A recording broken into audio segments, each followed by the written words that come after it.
We're going to be taking you through the three-way dorsiflexion knee to wall exercise. So this exercise is for ankle mobility.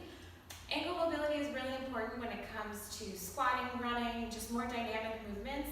If we have limited ankle range of motion, that's going to affect us up the chain, down the chain on how the rest of our body is moving and going through different exercises and day-to-day things. So this exercise you can do up against a wall or without the wall, but the goal is to bring your knee over the toe, maintaining your heel in contact with the ground.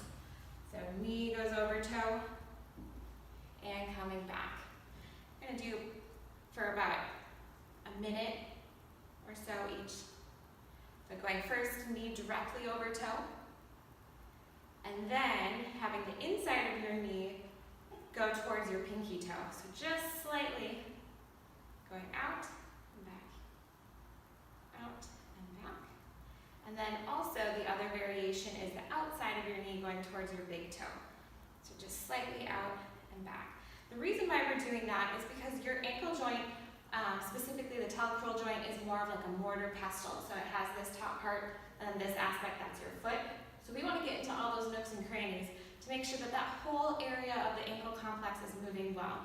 So a version of this one you can also add as a light weight on top of the knee, just to make it a little bit more intense if you feel like you're just needing a little bit more assistance, coming forward and back.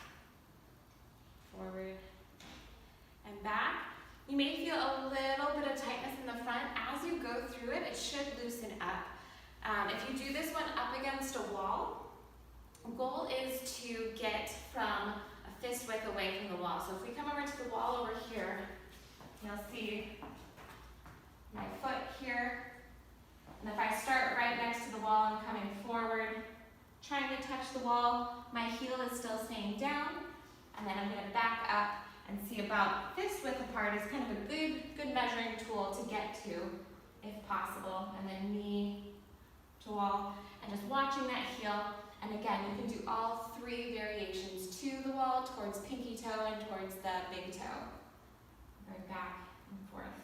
So this is a great exercise to do before squatting, deadlifts, running, all of those things, just to kind of facilitate more ankle mobility so that when you are doing those exercises, you can use that full range rather than having those limitations. If you have any questions, please reach out. We'd be happy to help.